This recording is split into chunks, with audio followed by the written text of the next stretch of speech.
میں ایک بہت اچھی بات ہے، اور یہ مجھے لگتا ہے کہ ہم سب، یہ ایسی بات ہے کہ ہم سب بہت خوش ہوتے ہیں جب ہم سنتے ہیں ہمارے جو کھلاڑی ہیں بہت اچھے ہیں، جیسے کہ جاوید میاں ہوں، جہانگیر خان ہوں، سمیع اللہ ہوں، حسن صدار ہوں، مدثر ہوں، وسیم اکرم ہوں، اتنی لمبی لسٹ ہے.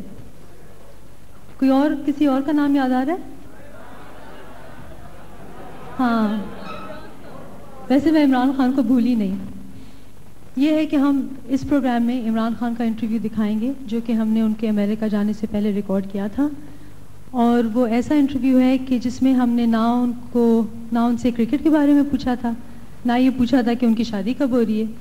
ایسے موضوع پہ بات کی تھی جو ان کے لیے بہت امپورٹنٹ ہیں، اور ہم چاہتے ہیں کہ آپ لوگ سب وہ انٹرویو دیکھیں، اور ہمیں امید ہے کہ آپ لوگوں کو انٹرویو پسند آئے گا. عمران صاحب، جو آپ کی پچھلی 2 کتابیں جو آپ نے لکھی تھیں وہ تو زیادہ تر کرکٹ کے بارے میں تھیں، لیکن اب جو کتاب آپ لکھ رہے ہیں اس کا تو ایک کوئی الگ ہی موضوع ہے، تو آپ ہمیں بتائیں گے کہ کس پہ لکھ رہے ہیں کتاب؟ یہ کتاب انڈس کے اوپر ہے، اور اس کو لکھنے کا میں نے اس لیے سوچا کیونکہ میں نے ایک چیز ریئلائز کی کہ پاکستان کے باہر اور پاکستان میں بھی لوگوں کو اس چیز کا آئیڈیا ہی نہیں کہ پاکستان کی کتنی عظیم ہسٹری ہے، اور پاکستان میں کتنی خوبصورت جگہیں ہیں، اور کلچر کتنا فرق ہے لوگوں میں. کراچی سے لے کے سکردو تک لوگوں کی عادتوں اور ہسٹری اور سب چیز میں اتنا ویری کرتی ہے یہ. تو میں نے سوچا تھا کہ یہ اس طرح کی کتاب بہت انٹرسٹنگ رہے گی اور پاکستان کو پاکستان سے باہر پروموٹ بھی کرے گی. اچھا، اس سے پہلے کہ ہم کچھ اور باتیں کریں، میں چاہ رہی ہوں کہ آپ کو ہم مبارکباد پیش کریں اپنی طرف سے بھی اور ہمارے ناظرین کی طرف سے بھی، کیونکہ آپ پہلے پاکستانی ہیں جن کو یونیسیف نے اسپیشل ایمبیسڈر اپوائنٹ کیا ہے، اور سب سے بڑی بات یہ ہے کہ آپ پہلے ایشین ہیں جن کو ڈیولپنگ نیشن سے یہ اعزاز ملا ہے. تو آپ یہ ہمیں بتائیے کہ یونیسیف کا ظاہر ہے ہم سب نے نام سنا ہے، لیکن آپ خاص طور پہ کیا کام کریں گے یونیسیف کے ساتھ؟ یونیسیف کا جس طرح آپ کو پتہ ہے کہ جو کام ہے وہ بچوں سے ریلیٹ کرتا ہے، ان کے ہیلتھ اور بچوں کے کیئر کے لیے. تو میں بھی اس کو ایک بہت بڑا فخر سمجھتا ہوں کہ مجھے یونیسیف نے اس قابل سمجھا کہ میں ان کی کسی طرح بھی مدد کر سکتا ہوں، کیونکہ میرے خیال میں یہ بہت ہی عظیم آرگنائزیشن ہے جو ساری تھرڈ ورلڈ میں بچوں کے لیے جو بھی وہ کر سکے کرتے ہیں. ان کے بہت پروگرامز ہیں. میری فنکشن جہاں تک میں سمجھتا ہوں وہ یہ ہے کہ یونیسیف کے کئی پروگرامز ہیں، مثلا چائلڈ امیونائزیشن، اس میں وہ مجھے یوز کریں گے پبلسائز کرنے کے لیے. آپ بہتر صحت کو پروموٹ کر رہے ہیں، لیکن یہ بتائیے کہ جو منشیات کی لعنت جو ہے، جو ہمارے خاص طور پہ جو ینگر جنریشن کو تباہ کر رہی ہے، تو اس کے بارے میں آپ کچھ کہنا چاہیں گے؟ لیکن جو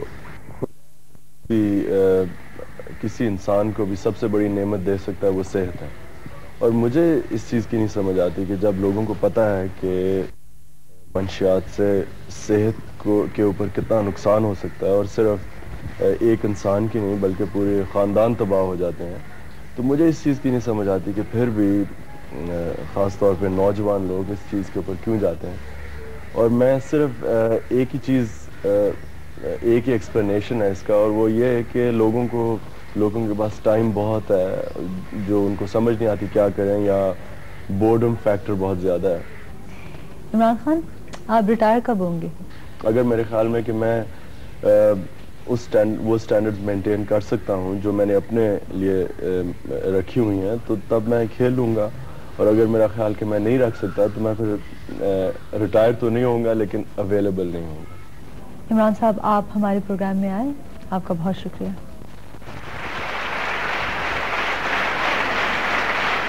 اچھا لگا نا؟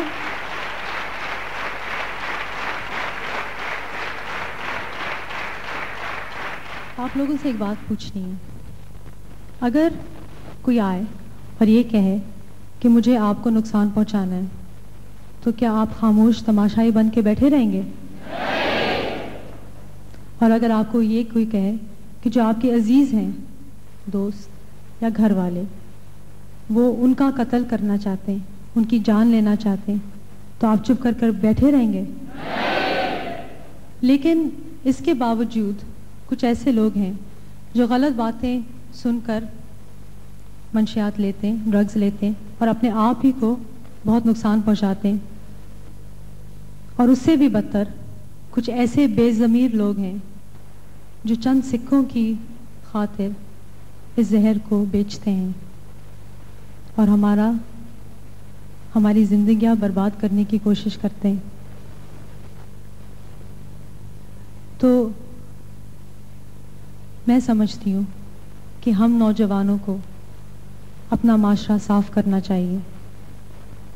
یہ جو لعنت ہے اس کو نکال کے پھینکنا چاہیے. ہمیں شیر بننا پڑے گا. نہ ہم منشیات کے شکار بنیں گے، نہ کسی اور کو بننے دیں گے. ٹھیک کہا؟